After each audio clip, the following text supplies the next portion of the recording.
most value from it. AI email security. It's as everybody talked about it. It's a very interesting topic. What's the reason behind that? One of the key reason is that the email is still the number one way the attackers get into your environment. Business email compromise has been a big topic for almost decade plus and it's not slowing down at all. So this is a very important aspect from that perspective. What we are trying to do in this space, you will see through the demonstration, but let's look at the size of the market and what our solution is going to do for you. Okay. In terms of the cost, this is what the business have lost in 2025 alone.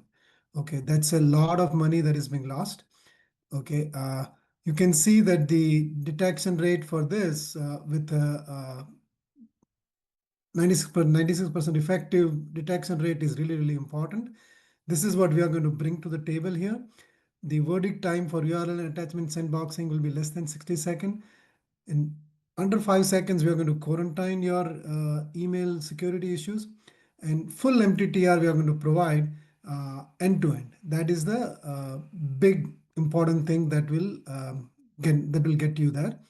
The most important part is that the standalone email gateways that people use today, where email is a separated solution from the security perspective, that has number of blind spots. Those will be covered up really well.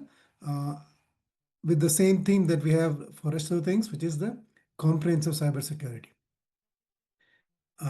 The behavior is obviously an important part of it, and you would get that. Now, what about the market?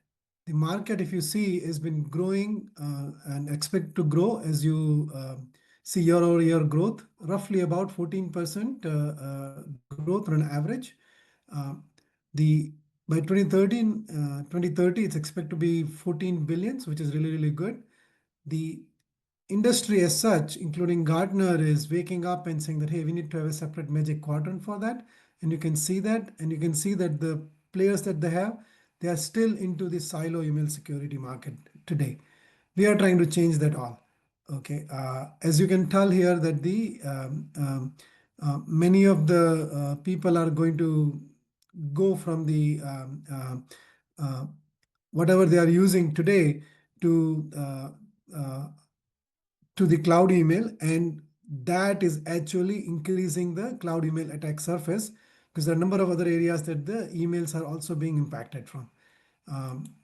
So let's look at it in terms of the current solutions that are out there, which are like that, and they are all very well respected solutions. But the most important part is that the email as a culprit in terms of initiating an attack, one of the key reasons is the social engineering fraud. And that's what we are going to be covering here. Proofpoint does it pre-delivery. Abnormal Security has API based, and you can see that the Microsoft Defender has the native M365 filtering, but we are the only ones which has the Ceph is integrated with that. Our module is a native platform module. It's not an independently rated module, so that means that it's a platform. Behavioral AI that we are providing has really high detection rate with a very minimal false positive rate, which is really important as well. All of the containment part is built into the platform with sub 5 seconds quarantining and the blocking rate, which is really important. It's near real time, effectively. The other important part is that for Ceph and the other aspect, the identity is important, and having a solution that is very tightly integrated with the ID guard or the identity based security is what you really need. You don't need to have a separate XDR solution like some of the other ones are going to be talking about, and that's the one that they're offering. The licensing part, we are going to be obviously a lot more economical and scalable from your perspective. So that's another benefit that you'll have. On the overall thing, less silo solutions, one less vendor stack, as you can see. We talked about the really fast machine speed response. The category is still consolidating from a variety of reasons, and we are going to play an important role, and we are actually leading that part. And that's the important part that I would like to bring up. So overall takeaway from this is that you'll have the complete defense from the business email compromise, as opposed to some parts you will cover and some parts you need to have some other silo solutions to come back with. It's fully correlated with your entire infrastructure, no matter whether you're using cloud, on-prem, hybrid, some SaaS services, whatnot. Everything is totally put together. Uh, as you all know that the business email compromise is a most prominent threat initiator, and this is going to be very effectively handled with this particular solution. We are going to close the door for the attackers from all angles: SAF, integrated cloud email, secure email gateway, you name it. You already saw the Sera AI in the platform yesterday. You can see that the what we are going to do is not only at the machine speed, but even the things that you decide based on your policy to do it manually, we are going to help you speed it up tremendously. And that's what the Sera AI is going to bring to the table. Effectively, from the customer perspective, future proof your business. You don't want to become the news item in the media, and that's what you're going to get from this. From partners perspective, you're going to forge into the new area of revenue for yourself. You can upsell this module, expand your footprint into the customer security setup, and grow yourself. With that, let's go to Abhishek to provide the demo for this. Abhishek, go ahead. Yeah, thank you, Smith. Let me share my screen. Yeah, thank you.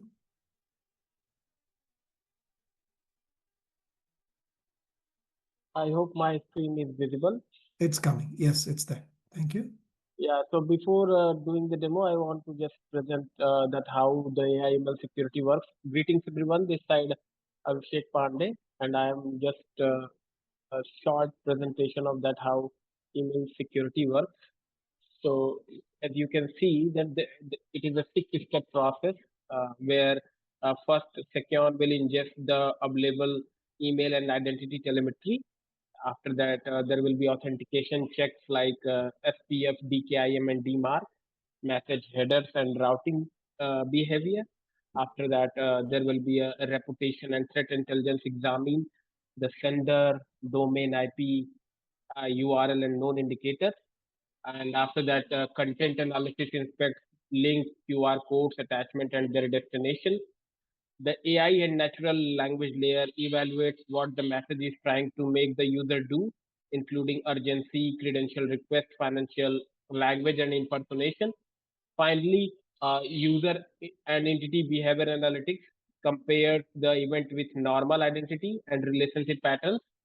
All these signals combined into a weighted risk verdict, and after that then it will be decided that what has to be done with that, like it has to be quarantine or monitor or escalate or clawback or allow. So this is how the email security works.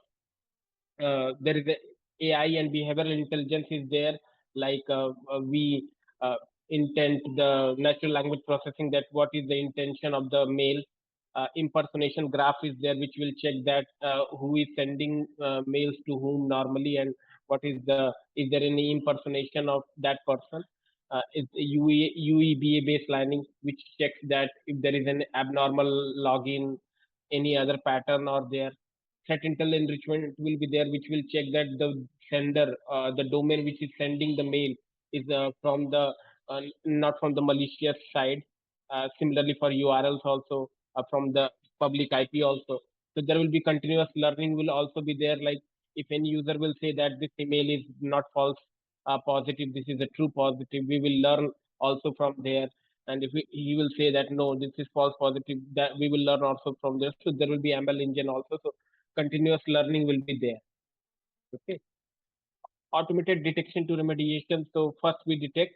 After that, we just uh, like just not detect only the thing. We can quarantine or remove from the inboxes also. Uh, it depends on the permission.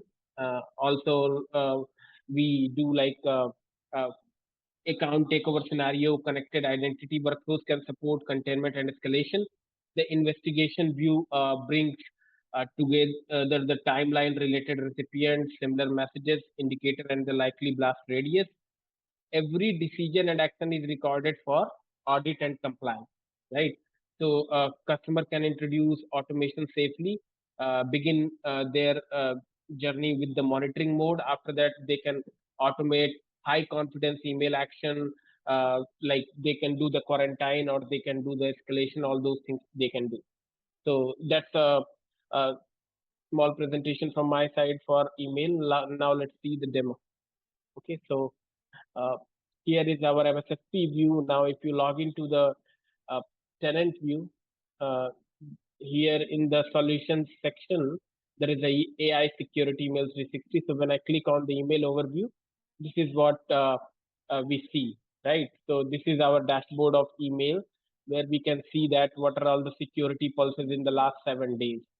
So you can see that that incoming mail has been this, outgoing mail has been this, inbound threat has been 4.7K, outbound threat is 156, and the overall risk score of this particular organization is that it is a high risk, right?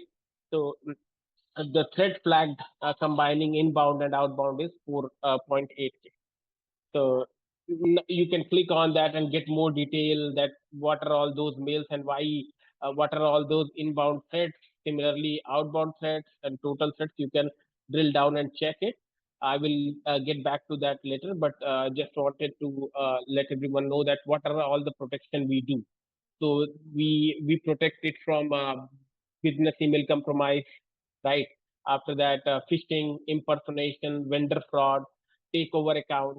Similarly, for outbound protection, we protect from DLP, data exfiltration, spam, malware, and policy.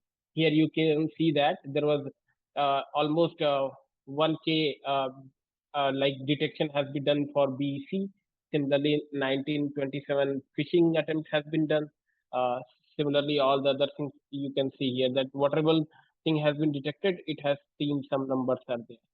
This is our live email flow, that how much incoming and outgoing mail has been going out. So this is there. Now, uh, here you can see that malware detection is 823, BEC attempt is that 1179, phishing blocked is this much, and total email is this versus last period, right?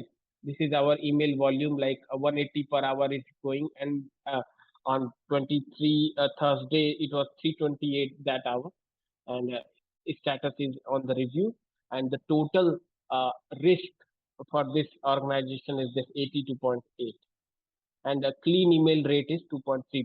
So this is what the clean email rate is, means only 2.3% email is clean. Other than that, it is coming in some uh, with the analysis. It is showing that it may have some risk like phishing, malware, or VEC. So here you can see that threats by type. So we all the threats which are coming like phishing, BC, malware, and suspicious. We can see that most of the percentage is phishing, like 47%. After that, it will be BEC, and here it is malware, and in the last it's suspicious is 3.7%. So you can click and get more detail by checking that what are all those BEC mails are, and get more information. Uh, so you can check that, right? So let's see what are all the top targeted users. So these are all the top targeted users on which the email attack has been performed, like this. You can see those users and click on that and get more detail that what are all the emails has been there, how much risk score is there, three malicious, five phishing clicks. So there was a click was also done on this. So that also you can see, and we are putting that user into the VIP user category also. So we it detects a little bit early that whatever user we put in the VIP category. Okay, so here you can see that 634 email has been in the quarantined state. Uh, uh, that one we already discussed, that clean rate is 2.2. Average risk score also we discussed. This is email authentication. As I think you all must be aware that every email which goes from one place to other place, it has to follow some protocols, which is email based protocols. So this SPF, DKIM, and DMARC is that those protocols. SPF is for that the sender which is sending the email is a like a authorized sender or not. The domain which is sending the mail is authorized domain or not. DKIM is for just to check that the mail which is being sent is tamper proofed or not. Means no one is changing those things. And DMARC is to handle the scenario when SPF and DKIM both failed. Then how to uh, mark how to handle that scenario. That is DMARC. So for any mail, if these three are failed, that means it is definitely not a legitimate mail. So here we are just detecting those things like these are SPF, DKIM, DMARC failure has been there in your organization. So you can click and check that. Right now, this is a demo organization, so you may not be able to see that much like it, but that is there. So you can check by drill down all those things. So this is what it is. Similarly, in the URL threat analysis, there was no malicious in the last 7 days, but there was 8 suspicious URL has been there. 3 clean URL has been there. Attachment analysis, there is no attachment has been found, uh, which is coming in the category. But if there is an attachment like exe or xlx or pdf, all will show here that in your organization the mail which is being sent or received have this much exe file, this much pdf file, those will be shown there. These are the VIP user protection that I think we have discussed that the we can put some users in the VIP category, that these are my very important users. You want to focus more on those users first, so you can add that users in this category. And if any such kind of activity will happen, it will just uh, create incident uh, sooner than later for those users, right? User risk distribution, you can see that there are some users which is in the critical category, some in high, medium, low, and so on.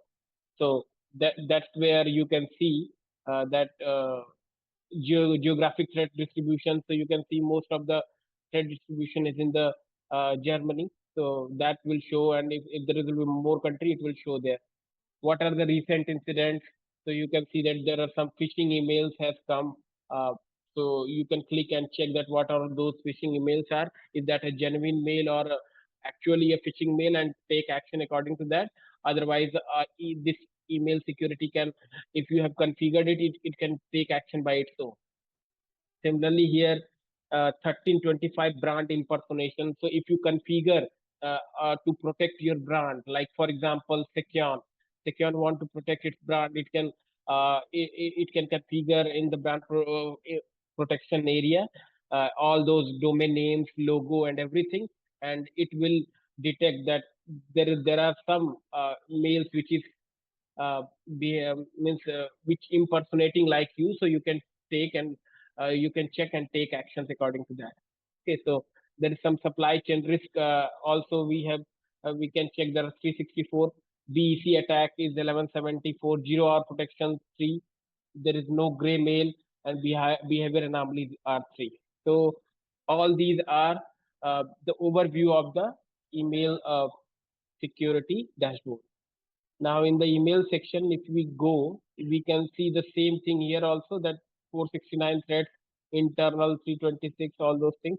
But here, main point is here that you can see all those mails and what are their status, right? So for example, uh, this one, invoice 88412 due, upload ACH instruction. So it is coming in the BEC and supply chain category, and it is automatically in the quarantined state.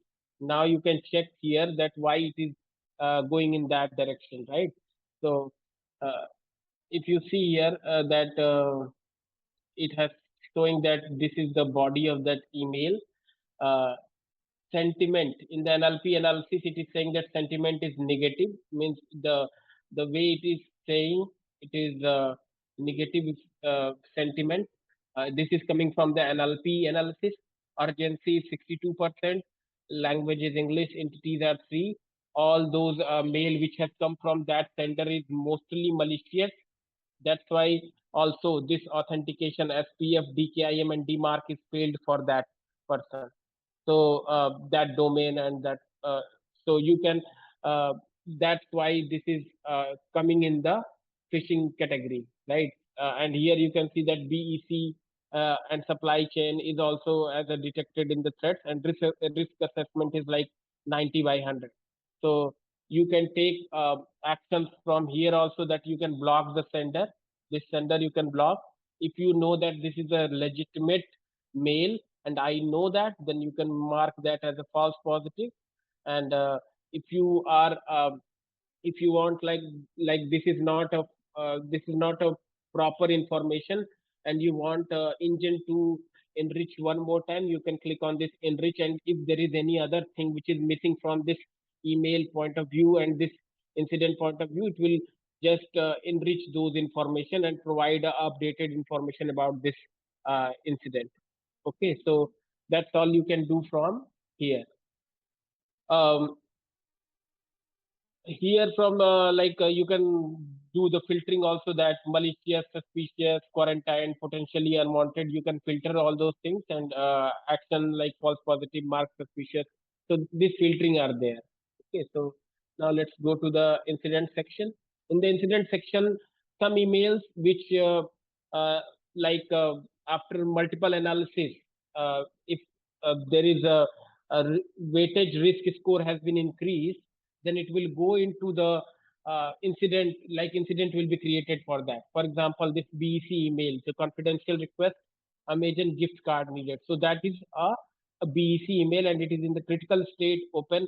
And like if you want to investigate, just click on the investigate, and it will be saying that investigating, right? Now you can click on it and see that what are all the, who is the sender, and who is the recipient, risk level is critical, right? And what are the engine has been used, like phishing detection engine, BEC detection engine, NLP engine, all those engine which is in the email security, which tells that this email is a BEC email. So these engines are taking decisions based on that, and saying that this email which has come from the Amazon gift card is not from actually from that person, and this is a business email compromise. So you can take action from here also, like you can assign to some your person to check again, escalate it, add note, reopen, close, or you can get more details upon it. Okay, so that's all from this incident side. Now in the integration section, you can integrate the 365 to get the data, like your emails related data, and Google Workspace. You can configure to get the data from the Google, from the SMTP gateway. You can configure to get that data. Also, there is a defender threat policies are there, so you can configure all the anti-phishing protection things, and other uh, defender policies that will work in enriching those data which is coming, and provide more legitimate information that that particular thing is a phishing mail or not. Similarly, you can integrate your, like whatever the event will be generated from this AI email security. If you want to send it to other SIMs like Splunk, Sentinel, or Syslog, you can configure that from here. If you want a notification from this AI email security, you can configure like Slack, Teams, and Webhook. For ticketing integration, there is support for ServiceNow and Jira, and you can sync your Active Directory also from here. Okay, so that's from integration point of view.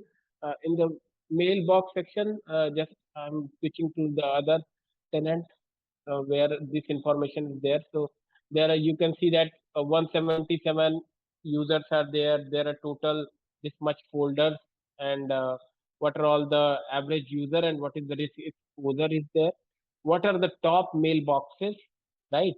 And how many this mainly this mailbox screen is telling about your user, uh, how many of the email of there is quarantined, deleted, or it is in junk, what is the inbox, and how many email has been sent. So uh, these are the information you can see from here, and what are the top mailboxes you can see. So this is a overall view picture of your organization's email, right?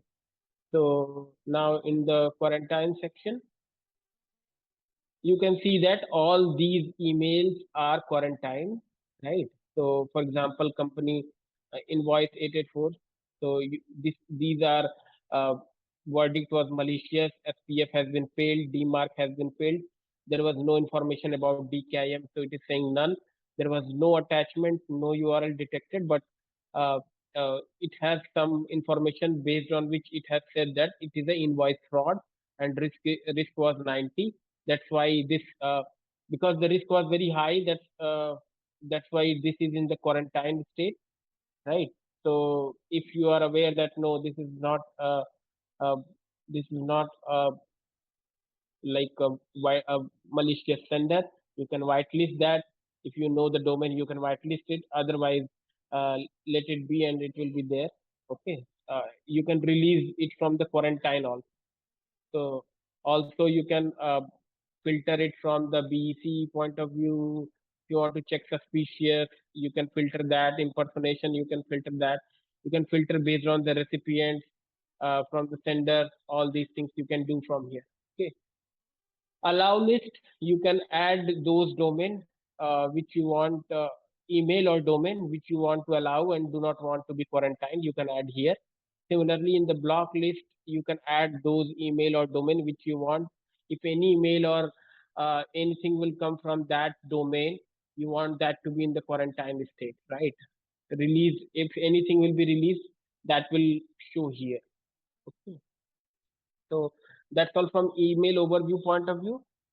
Threat protection. So threat in the threat protection, you will see that those users which uh, tend to be performing some kind of activity which they should not do. For example, this uh, Savita Bind user is there of the IT department, which is for which the risk is 90. There are 26 threat has been found on it, and she do some kind of activity which like she has done four phishing clicks. She has done 26 email has been received, two email sent has been done, two malicious email has been received, DLP violation, malware, and BEC. So all these things are there. You can see all the, like whatever she has received has some kind of malicious malware or BEC kind of email is there, or DLP violation. So this user is at a very high risk of like in the email attack. So very important is that a training should be performed on that user, that what has to be done from your point of view, that you should not click on those kind of mails, or those you should not click on the link of the mails or anything, or not reply on that mail which think like that is a genuine person you are replying, but not, right? So these are all the users. You can see overview and uh, take action according to that. Here you can see that risk by department. So IT engineering to finance, what are all the risk, like 63 to 60.3%. Risk distribution is like from critical to low. Mostly all the things are coming in the high category, so you can check that what are all those high categories are, right? So um, now let's go to the threat graph. So in the threat graph, you can see that uh, of source, set type, and target. So, for example, uh, if I choose this one, I'm not sure. So, if I choose this BC, so you can see that this Wells Fargo is trying to send the business email compromised to this Aniket Gurao or Abhishek Sarangi or Vinay Tiwari. So, this is what is happening. If I if I choose uh, typo squad. So you can see that these three are sending a typo squad mail to the Amancio Brito. So you can check in the visualization form that from where to where, what from what source to what target the kind of threat is being performed, right? Uh, Similarly, in the domain mapping, similarly in the domain mapping, you can see that if I go to the next, you can see this like BEC. Uh, BEC is being performed between this Zoom meeting join.com to secure.com. Similarly, this Capital One fraud is also doing malware activity with the secure.com. So this is a domain mapping thing, right? So this is a threat flow of the same thing. uh, Kill chain is like how many spoof senders are and how many phishing emails and all those things from to do data exfiltration are there, right? In the identity section we can check that this for example, this Srishti user, she has received 4 emails which is phishing, 2 suspicious, 5 clean, 163 of DLP and 163 of data exfiltration. So this is how uh, this can be also checked that for from user basis also, that what are the each user status from the email security point of view, right? From the global and paths point of view, you can see that for now only Germany, which is the active country where all these emails are happening. You can see this BEC is 1306, impersonation is this much, and right now recent attack is like on the Germany in this city, 3 threats, all three are critical. So this is how you can check that thing also. Okay, so I'm just I think need to go a little bit faster. Now I want to show this protection section. So let me just go to the that one because it's going to be late. Yeah. So in the protection section, I think in the yeah in the protection section, you can see that there is a D mark where we can put our domain name, and it will check that for this domain what are all SPF, DKIM, and DMARC is being passed or not. If yes, then all the mails which will go through it, it will be a genuine email, right? Similarly, BIP protection, you can see that this Pandya at the secure.com Chandra is added. You can add other email also, so that the email security will try to be more sensitive about that user before any other users to find any kind of phishing or any other kind of attack which is email related. Brand protection, you can give the brand name, primary domain, alternative domain like secure.com, secure.net, secure.ai, similarly comma separated, whatever the keywords you want to put, you can put, and it will also protect the uh, your brand. Similarly, in the custom IOCs, uh, you can put the IP domain URL hash email which are malicious, right?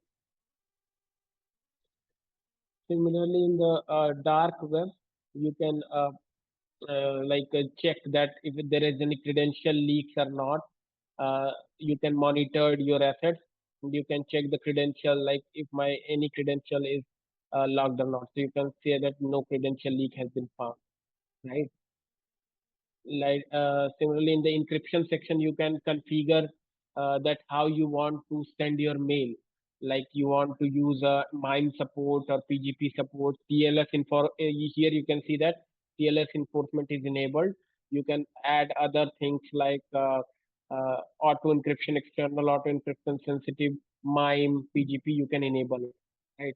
You can upload the certificate also for the mime thing, uh, and generate a self sign certificate, discover from key server. So all those things you can do, and you can see the data according to that. That what are the TLS statistics, what is the encryption activity, how many are decrypted, encryption failure, encryption received. So all these things you can see. The continuity is the one where if, for example, your email provider has been like out for few days, so these continuity will help you store those data into the email security server, and after that, it will send the mail from here, from that much period of time where your mail server is down. So this is what continuity is, right? Security management. Security management, I think it is the DMARC is the same thing.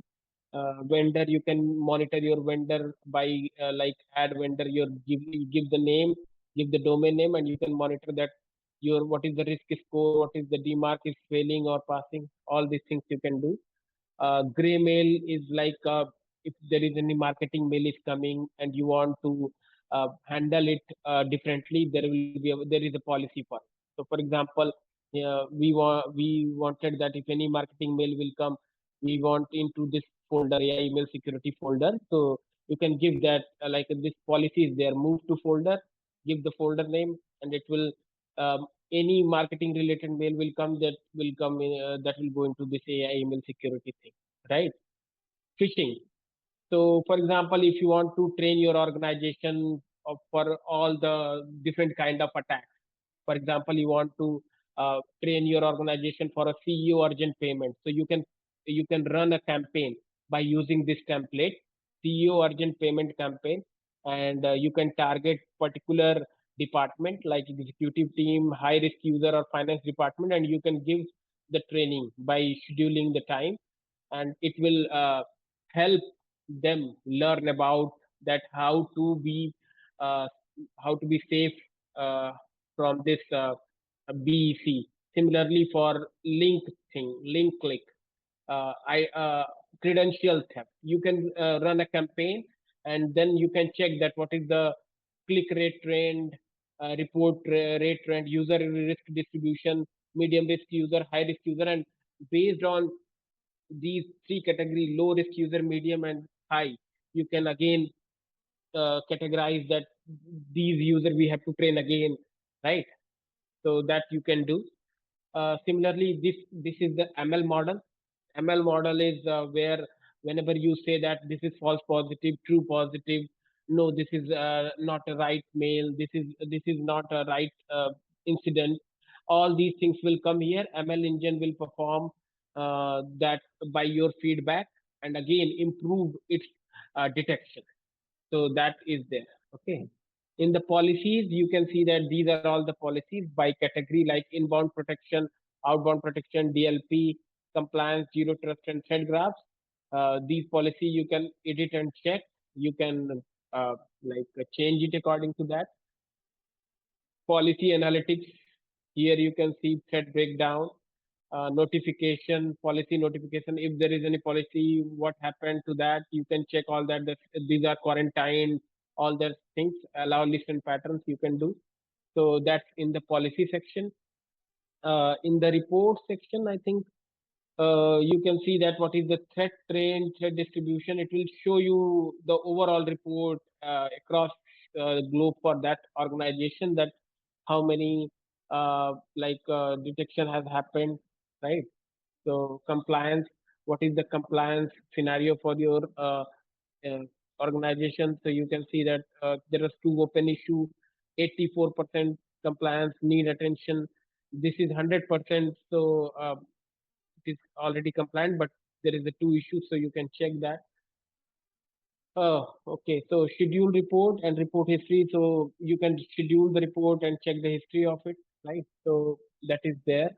In the compliance section also, I think it is the same thing which was showing there, that 84% all those score are there. You can increase or decrease the email retention. Audit log, you can increase the date that I want the audit log for this much time, right?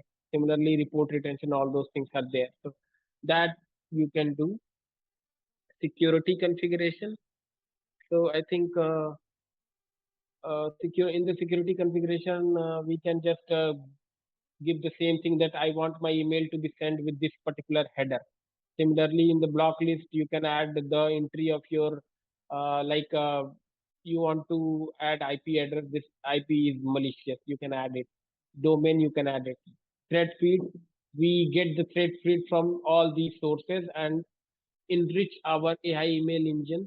to be more uh, legitimate about telling anything before any email to be like phishing, malware, or BEC. So all these threat feeds are integrated. We can integrate, right? So audit logs, all these are audit logs we can see.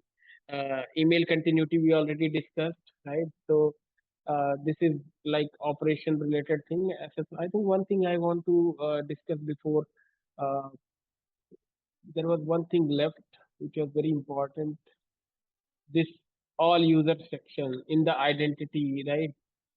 So in the all user section, you can see that we can manage all the M365 user from here if there is a specific all the required permission is there. Like for example, we can disable the sign in from here. We can enable the MFA from here and reset the password from here also. Uh, if there is any risk, we can check it from here also. And let me go back. So this is what I think it was missing. So yeah, so you can disable that user also from here on, right? So you can check that what are all the user which have MFA enabled, MFA disabled, right? You can sync the M365 from here also. Here you will see the security events which is coming like group has been deleted or approval notification has been deleted. So all the security events will come here and devices that from which device the for example Aparna has logged in from the Windows an hour ago, so uh, that are all the information you can see here. Okay, so MFA status, that these are the user which is in the high risk you can see, and MFA method distribution. So if there is an MFA method distribution you can see that thing. So I think that's all from AI email security side. I know that the time is less, but there is a lot of things here. But Yeah, I think overall I have discussed most of the things. So yeah. thank you, Smith, and Yeah, everyone. thank you. Thank you, Abhishek. Appreciate that. This is very good. Shika, back to you. Yeah.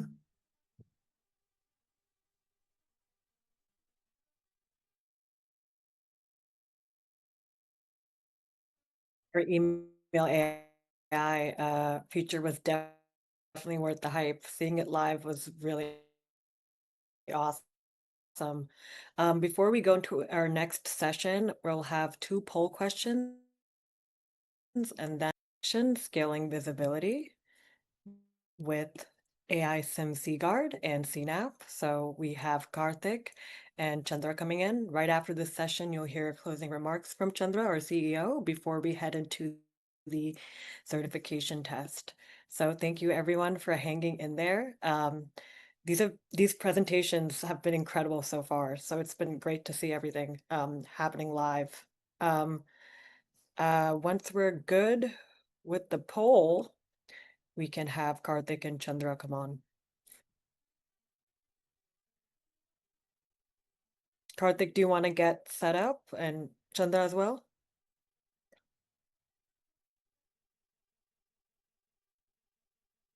Chandra will present and then I'll go ahead with the demo. Yes, guys. So, thank you, guys. So, I'll just do the brief, maybe a couple of slides, and then Karthik can walk through. So, go into the presentation. You guys able to see my screen? Yes, we see it. Okay. So, like a lot of you guys know that last time when I said that what is coming on the roadmap side, CNAP was part of it because what we had seen is like there is a traditional CNAP which is done on the public cloud, and then we have a lot of our partners and customers.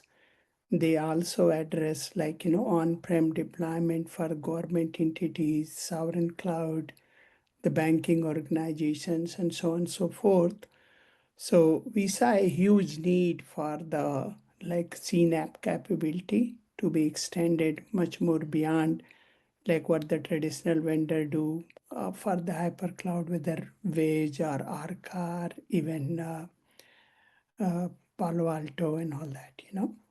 So to address that problem, and there is a lot of fragmentation out there, we said that we are going to deliver it. Last quarter during the innovation days, I had mentioned that we will have it out in towards the end of the Q2, and then by end of the Q3, we'll have everything ready to go with it.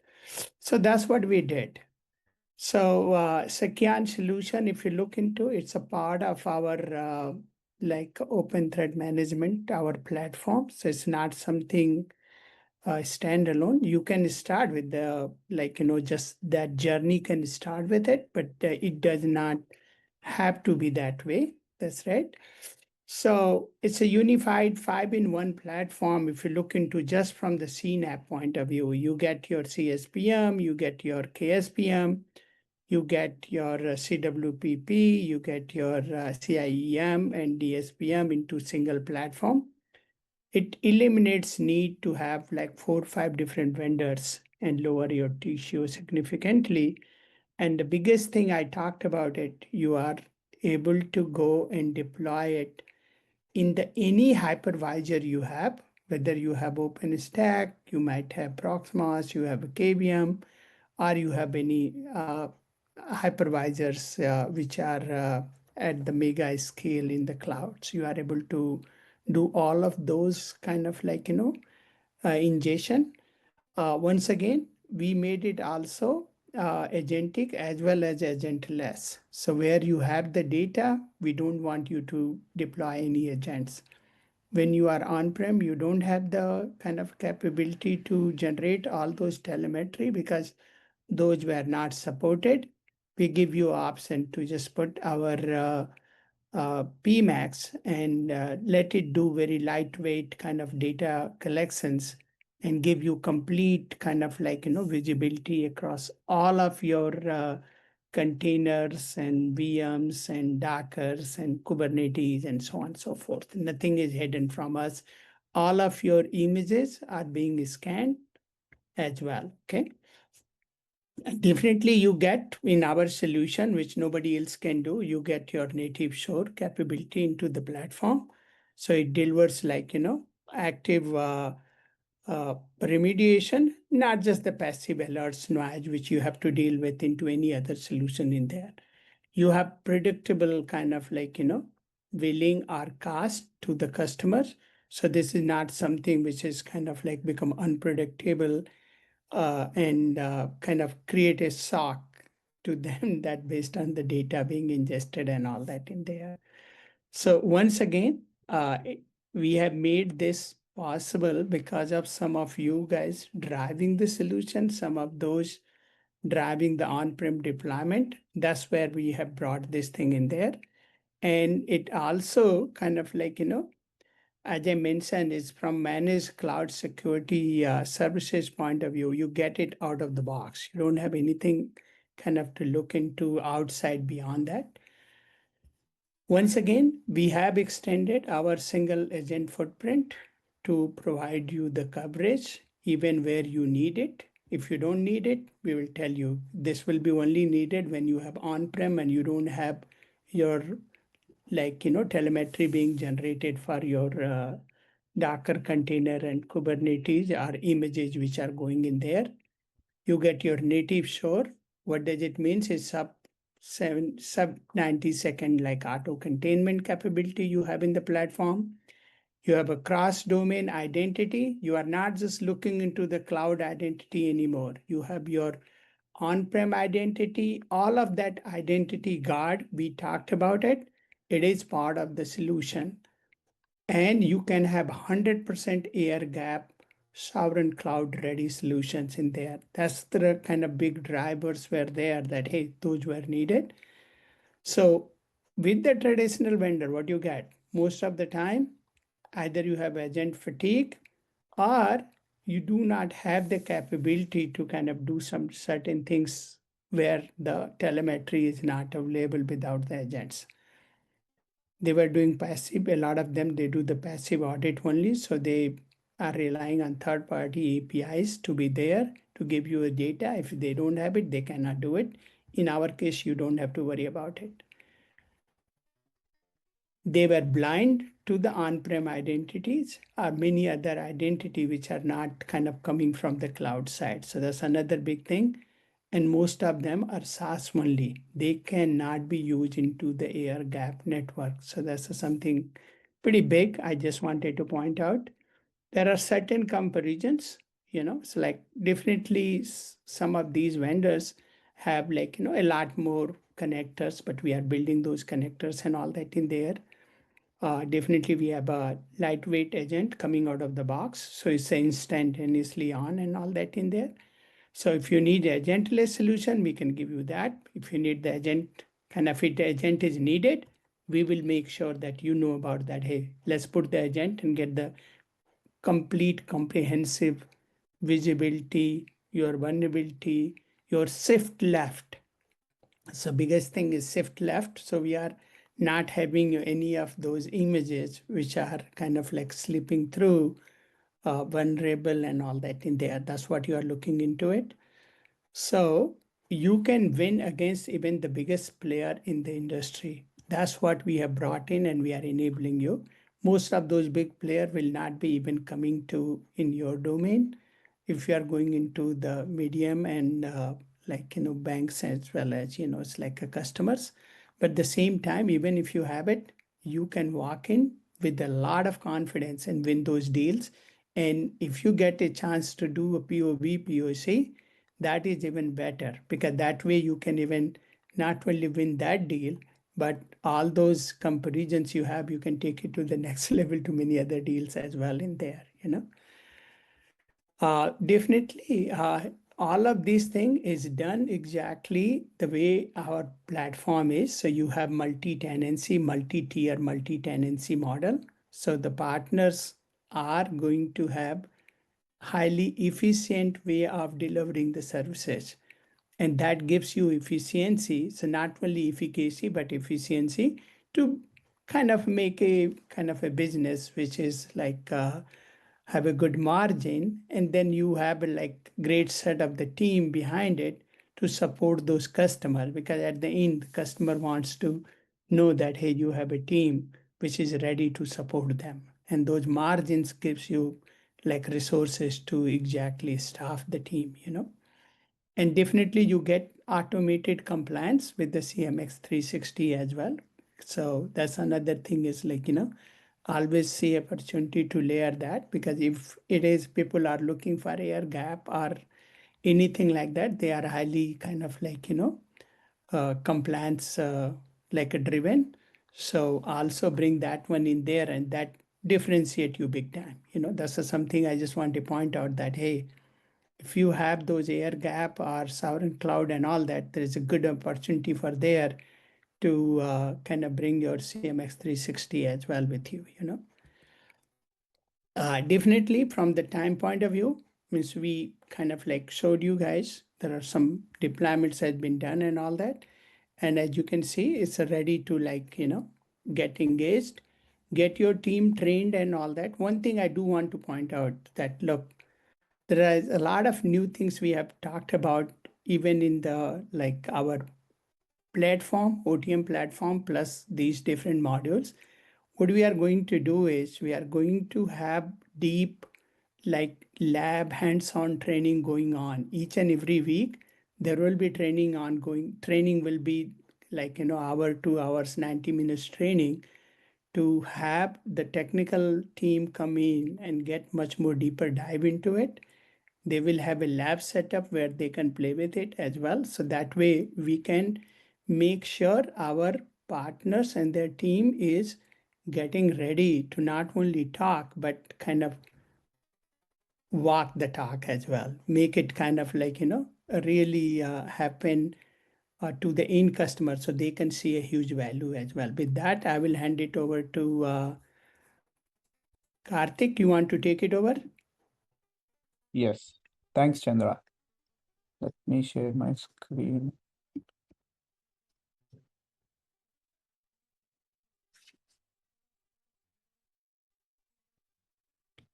I hope my screen is visible. Yes, we can see your screen. Yeah, Karthik, go ahead. Yeah. Yeah. Greetings, everyone. So I'm going to do a quick walkthrough of our CNAP module, whatever we have. So the idea is simple. In a cloud environment, we have a lot of security problems like misconfigurations, vulnerabilities, excessive permissions, like Kubernetes risks and trend threats. So instead of looking each of those separately, we want to bring that information together, understand what is actually risky, and help the security team decide what to fix first. So let us start first from the dashboard overview. So we can see our overall risk score and the critical risk and the active paths, the assets that are exposed to the internet, and how many assets do you have that might be vulnerable. So let me highlight this active threat graph, whatever what we have designed over here. Normally, we may have different security alerts coming from different places. Maybe this workload is exposed to internet, this identity has too many permissions, or this cluster has a vulnerability, and this database might contain sensitive information. So what Securon does for you is, so this is our active threat graph. It shows how an attacker could move through the environment instead of showing separate alerts.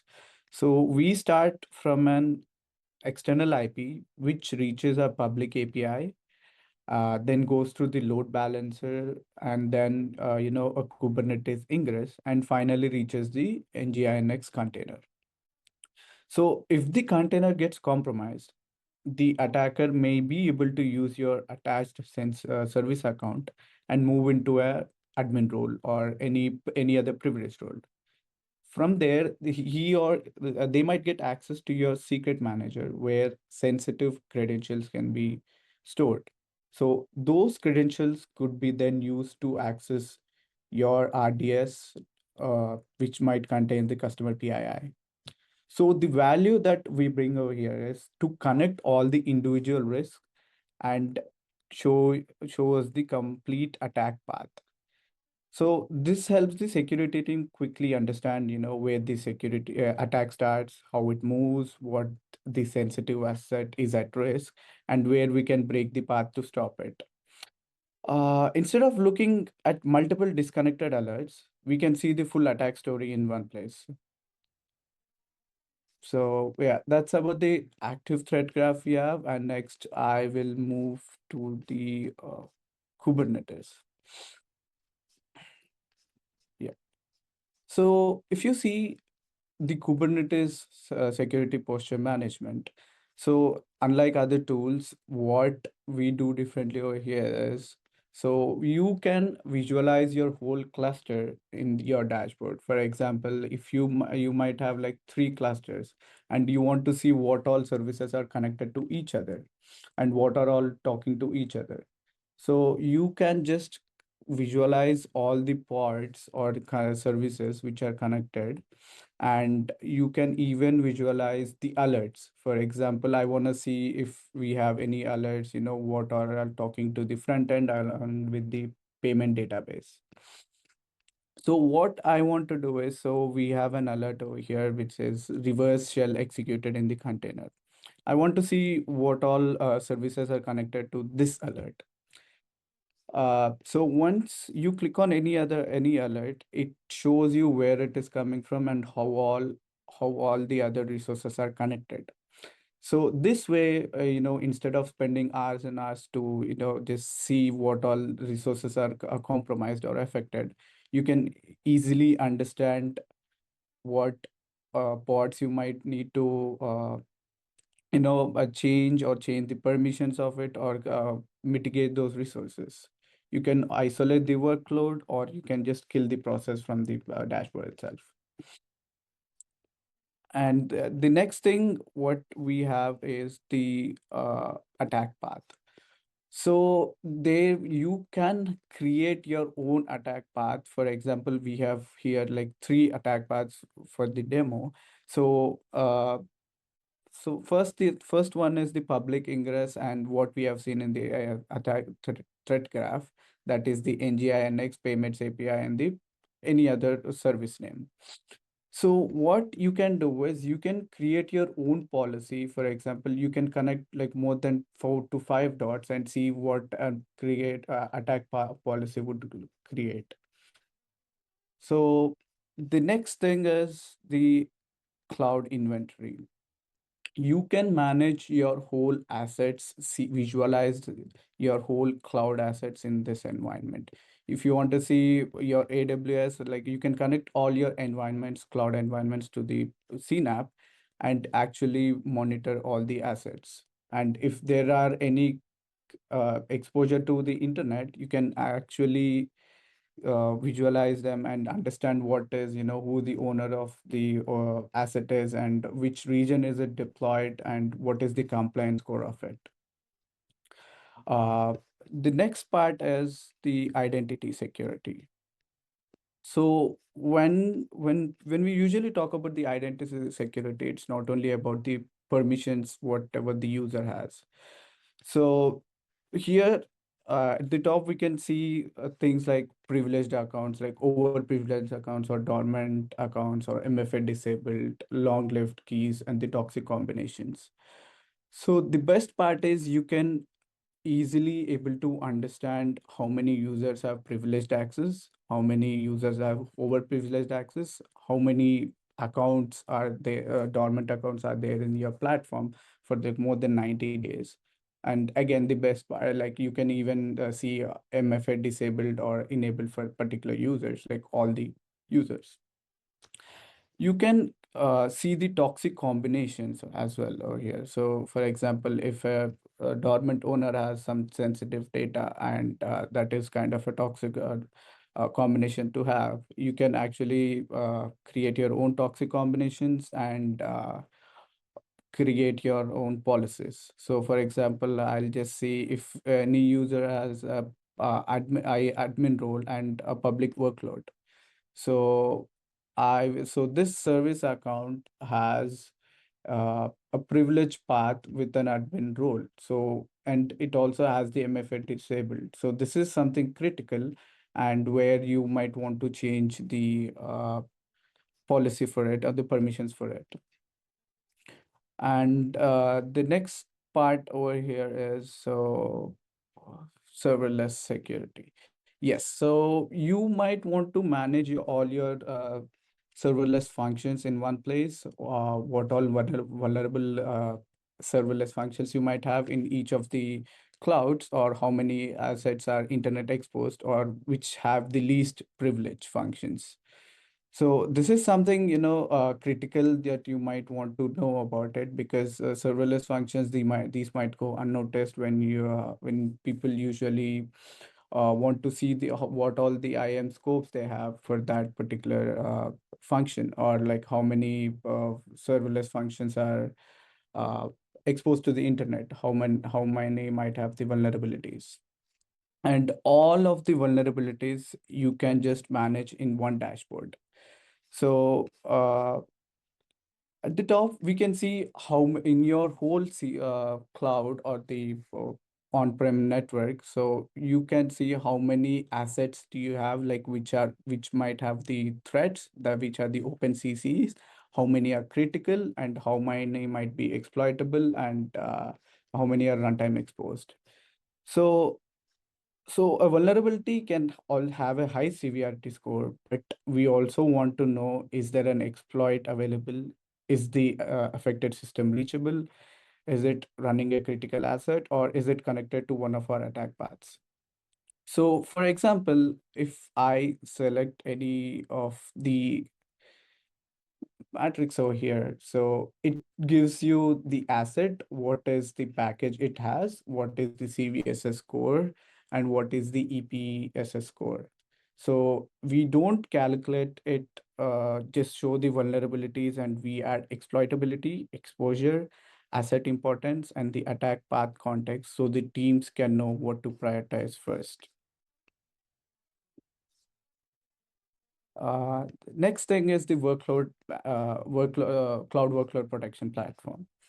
So here, instead of looking at, how many virtual machines are covered, like how many containers coverage you have, so it gives you, you can manage all your cloud threat coverage from here. So for example, if you want to manage only like few set number of virtual machines or images, you can just manage it from the dashboard.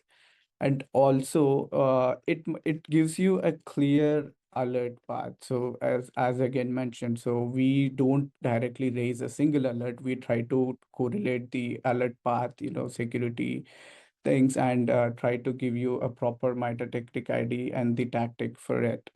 So here, we'll go through one of it. So I will probably take any other. Yes. So when I select it, I can see which workload was affected over here.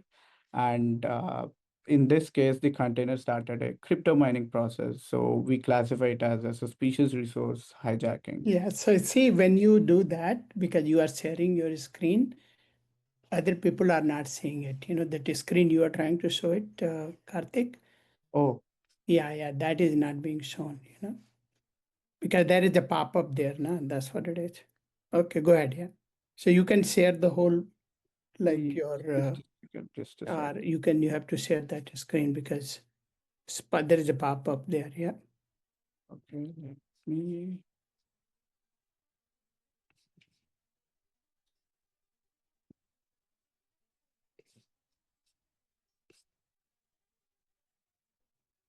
Can you see it now? Yeah, no, we are seeing your screen, but when you click for the pop-up, then that pop-up does not show up over here, no? That's Oh, what it is. But keep on going, yeah. yeah. Okay. Just a second. Yes. Instead of just the browser. Yeah, That I will think do. Oh let yeah, him I'm go. sharing my whole screen, but that's fine. Okay. Anyway, I'm about to get to the closing. So yeah, so the main idea behind the secure CNAP is that these are not a separate security problems. A vulnerable workload may also be exposed. It may have an overprivileged identity. That combination may create like an attack path for a critical asset. So the job is simple. What is risky? What should I fix first? And if something is happening right now, how do I respond? That's the overall story behind Secure CNAP. If you have any questions, I'll be more than happy to answer.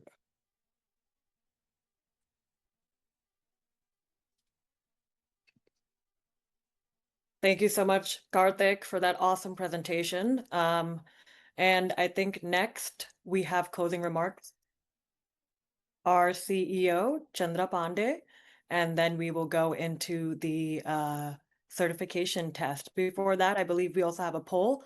So Chandra, while you're getting ready, any closing remarks you have, let's go into that, and then we'll be running the poll as well.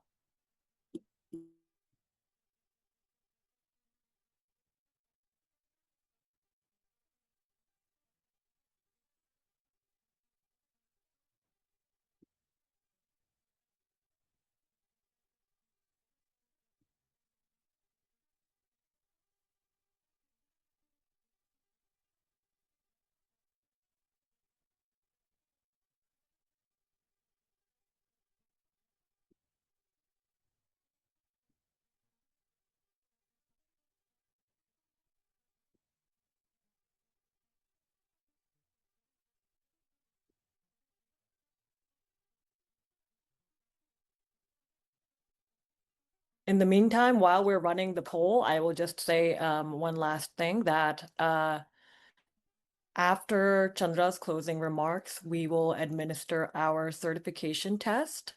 So you will get the link to it again You have up until Tuesday to complete it, and you also have the ability to take it a few times for you to be able to achieve that passing rate.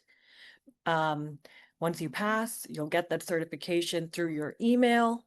And then from there, you also have the chance, again, some incentive for you to stay with us for the last session. And if you pass and get 100% score, then you also have the potential to win some Beats headphones as well. But go ahead, Chanda, and then we can go into our group photo and then administer the test. Okay, thank you, Shikha. Thanks, team. I hope you guys are able to see my screen. Yes, we see it. Okay, good. So, team, definitely we are very thankful for a lot of you guys who have kind of like, odd hours and they end up joining us from across the globe. And as I mentioned, over the 3 days, we get anywhere from 1,500 to 1,800 distinct set of the people join. Not all of them at the same time, because of like, the nature of the event and so on and so forth. But one thing we know, you guys probably have been a driving force. Anything we do, our partners are behind it. And credit goes to them because they are the one who kind of like, bring like the drive and idea that what customer are looking for, and we are doing that. So last time I had mentioned that we had around 26 modules, whether they were done or they were part of the platform.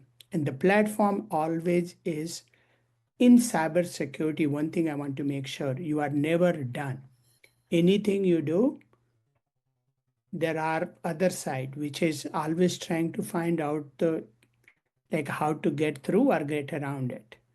So we are always the region we took the platform approach because we want to make sure the gaps are not there, and that's where we point out. And now everybody kind of say the same story about the platform is that you have to have a platform to address the cybersecurity challenges.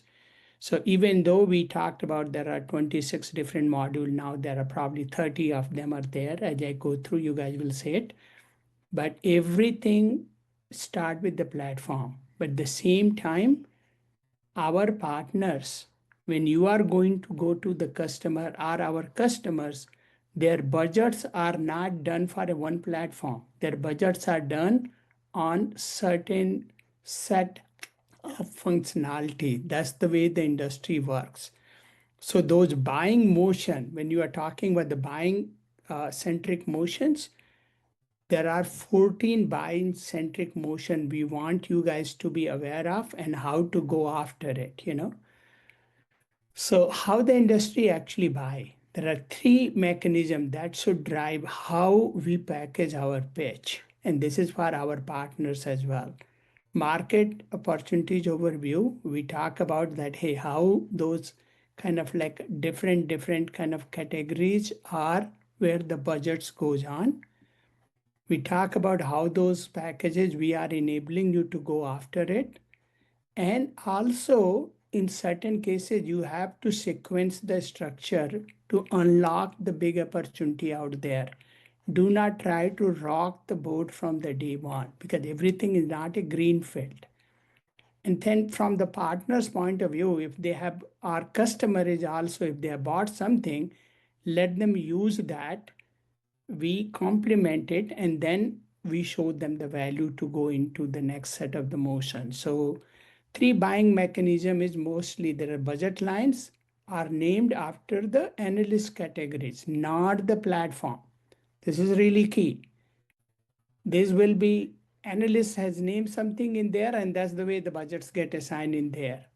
So if you go and say, okay, an autonomous SOC platform I want to buy, there is nothing a category like that, or there's nothing budget has been allocated like that. Budget is allocated for SIM replacement, your ITDR, your CNAP, and so on and so forth in there. So you just want to make sure you are fully aware of it. There is opportunity for us to not only go only in the SIM opportunities, you can go through the CNAP opportunity, you can go through the NDR, you can go through the ITDR, which is our universal ID card, which is much more than that. So that's why I will say that there is a huge amount of opportunities out there. Recognize those motions. That's really key for us. The same account has a multiple separate budget owners as well. So if you look into the cloud security, often reports to the platform engineering, not the CISO, and OT answer to the plant managers, not the CISO, and the compliance answers to, like, some compliance officer budget. We were talk about the fraud. Fraud is P&L, which is funded not in the IT capex. That is basically is a different owner altogether. So that's really key. We have to realize that how the budgets are getting allocated and who you are supposed to talk with. Okay. Deal open on the trigger events, not a green evergreen needed. So that's where basically is a go into a trigger events, get into the door, and then let's show the value what we can bring on the table. Other thing is market size. This is something I want to make sure, team, you kind of see that what we have given you as a platform. As you can see, their market size, these are the like on this graph. These are the numbers you are saying into the black ones. It's saying that, hey, what is the CAGR you are supposed to be? And this here, you see all these numbers which are changing kind of like, often, but there is a category bottom over here. So if I look into the P4, OT and ICS, this is a $95 billion market and growing like at a 25.5% CAGR. That kind of like what is happening in there. If I look into the P7, which is email, which is here, it is growing at 11.1%. It's a $8.9 billion market. So my point is, these slides, by the way, we are going to give it to all of you guys in there. So you have it. Some of the categories are too new. So like if you look into over here, P12, which is like, if you're looking into ITSM side point of view, it's ITSM is not new one, but I was looking in the uh, uh, Trigen and all that in there, AI Trigen, which is not in the list. The reason it is not in the list because it's a too new.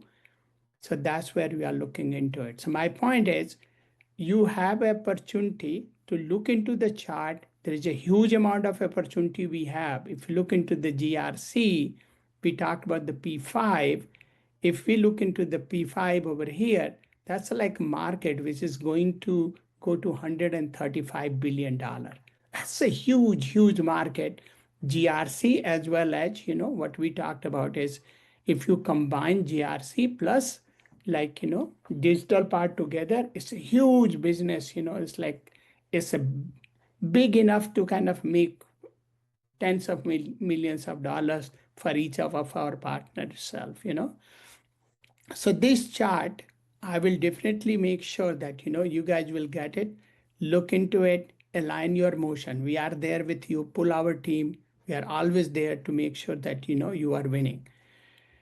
And if you look into some of the fastest growing some categories is if you're looking into CIEM, that entitlement, and roll into the package, identity threat defense in there. All of a sudden, this has a huge kind of, because identity gets stolen, people do a lot of things where like, you cannot imagine that your cloud kind of like, instance is used by somebody else altogether to even launch the attack and all that.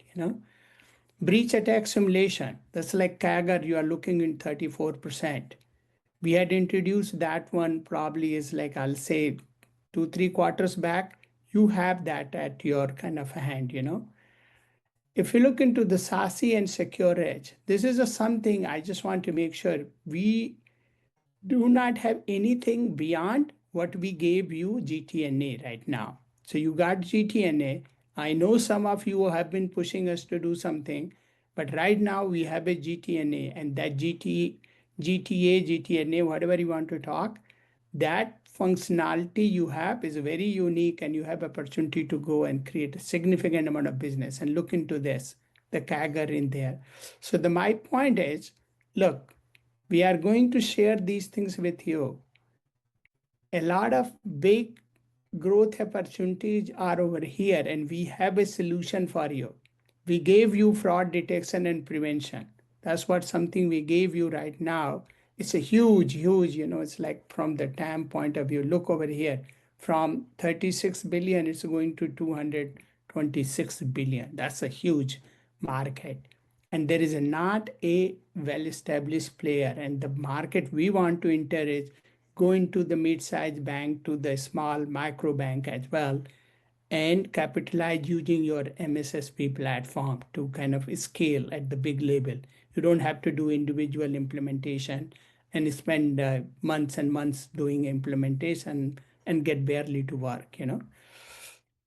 So those 14 market packages, we have made sure you have it, so that when you are looking into how you are kind of like, creating those packages.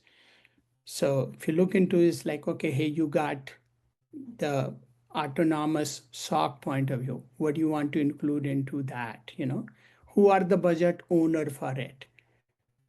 Who are kind of like, what are the trigger events can be there? What will be the sales motions? So we have that details, and as you can see, what is the CAGRs into those ones over the long period of time, what you are looking for that. Your identity threat defense. Thus, the people are talking, we have that ID guard, which is much more powerful than anything you can have in the industry, as we talked about it. Huge opportunity. It's projected to grow significantly because identity is driving. And look into the budget owner is not only a CISO, because there is identity and access team as well that owns the budget. So not only kind of worry about one side, you can go on the other side. And if it's small company, like, IT director owns all of it, get in there and show them that, hey, what we can bring. Similarly, we talked about, CNAP. There is a CNAP is a big motion in there, and that is basically cloud and platform engineering team has that. It's not in the CISO budget. Similarly, in IT and ICS, we talked about that, how you want to go over there. It's a VP of operation, plant manager. They are the one who owns it, and separate procurement motion altogether there. Your governance, risk, and compliance, we talked about that. Hey, who is going to be owner over there? Compliance officer, your CRO, your kind of general counsel. They are the one who are kind of like, getting those ones in there. Similarly, So my point is, look, at the end, similarly, if you look into the owner for that, your email security, it's not the CISO, it is the IT, which is M365. Those people are the owner in the small company, big company, small company, it may be same person, IT director owns security as well. It's a good amount, good opportunity. Zero trust access. We talked about it. This is a network security team. This is not the CISO. So you know how to get to those ones. AI security, AI triage. This one is like, you have to take it even to the board level, make everybody aware that, hey, what is happening in there. It's a good amount of like, opportunity there, and we have the best solution. That's where we are kind of want you guys to think about it. Similarly, is a continuous threat exposure management, where you are looking into the BAS 360, vulnerability management and all that. There you want to kind of make sure that, reach it to the right people. One thing I did, the presentation which was done by Ashish and his team, digital forensic and incident response. This is another kind of like, thing which people are looking for a solution, and especially smaller guys, they don't know about it, but the little bit mid-size and bigger, they always ask for this. And this is a think about that. It's an incident response, legal, law enforcement, adjacent team. Those are the owner for it. That's right, because you are doing the forensic. ITSM. Last time we did the demo for the ITSM. This is a standalone module. you have this capability. We are not going to go in and fight against ServiceNow and all that in there. But wherever you are putting in the security solution, the people are looking for ITSM in there, definitely include it. Many of our RFP now have the ITSM included in it. Your fraud defense, we talked about it. This is a huge, huge opportunity. We have it in there. And our each of the partner, they can reach multi-million-dollar revenue very quickly. And this is a funded because it's a P&L, and it's not that difficult to break it into this one. And then who are the primary competition. We went through it, converge network access. Okay, this is something we are going to just let you know something right now. We will talk about the next our innovation days, what we have kind of coming in. Some of our partner has been pushing very hard on it. We will show them, at that time that, hey, what we have, So definitely sequencing and structure point of view, how you want to get into the door. Definitely you want to know that, hey, how I get into the door. You can start from anywhere, but know that, hey, if you can sequence in certain way, you will be able to extract significant amount of value from each and every kind of accounts. And then every package is just a license amendment. You are not doing complete new sale, you are not doing complete new deployment and all that. And that is something, once you have a platform enabled, you are boom, you are just kind of enabling that, hey, this service is enabled, that service is enabled and all that. That's what you are going to do. And I cannot be like, enough. I cannot give you guys enough thanks that people who have been with us for a long period of time, the people who are joining us, helping us drive the innovations, as well as, we are part of your team. Look, we do not claim that we have everything covered, because in cybersecurity, you will never have everything covered, because other side is always looking to get through and get around. And we cannot sit still as well, because cybersecurity is not a functional business. It's not that, hey, I'm doing an application or I'm doing a switch or router or firewall and I do a certain functionality and I'm done. The functionality is just the base. But beyond that, how you are kind of bringing the innovation, how you are kind of creating your threat graph. You guys saw that a lot of discussion was kind of saying, hey, how you visualize the threat, how you bring multiple kind of signals together to kind of surface the threat quickly and also minimize the noises, because noises is a big thing. And once again, I want to repeat, guys, and I know all of you guys probably know it and heard it many times. Humans are not going away. Humans will have much more bigger role to play with more and more AI coming in from all part of the organization. Those need security. Humans have to, machine kind of speed has to be fought with the machine speed. So all the innovation with ML, AI, dynamic threat models, all of those we are doing is going to be a tool to help you fight against those threats, be vigilant and compliant. But humans are not going away. Humans are always going to be the smartest things you can have in your organization, and they will always be there. They will be always needed.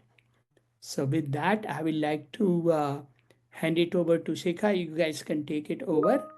And any of the presentation we did, it's going to be available to all of our partners.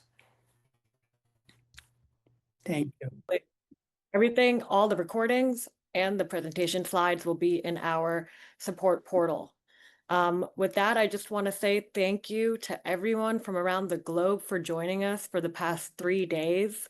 Really appreciate all of your effort to be able to tune in and listen to the sessions, support us. It's been incredible to have you guys part of our partner network. And It's been an incredible past 3 days of all these new innovations. You saw so many new things. Some of these things, like I think some of us, even on the internal team, have not seen, and seeing it live was amazing. So again, thank you so much. And it was a pleasure having you on board with us for Q3 Innovation Days. With that said, I would like, number one, before we start our certification test, I'd like for all of our panelists to share their screen. I'm sorry, not share their screen, turn their video on. And we're going to take a group picture. And then with that done, we will go ahead and start our certification test, and Aditya will take over and explain the instructions for that. So go ahead, turn on your video, and then we're just gonna take a screenshot. So everyone put your best smile on.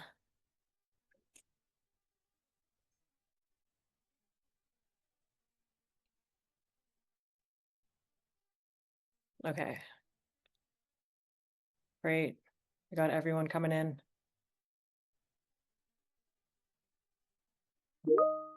Okay, I'm gonna give people 20 more seconds. Okay. Turn your cameras on, guys. Do we have everyone? Let me see here. So this is 20. And then, okay. All right. Okay, last chance. Let's go from here. Maybe we can do a countdown. Aditya, I believe, is taking the picture. Aditya, do you want to maybe do a countdown? Maybe say 3, 2, 1, something like that.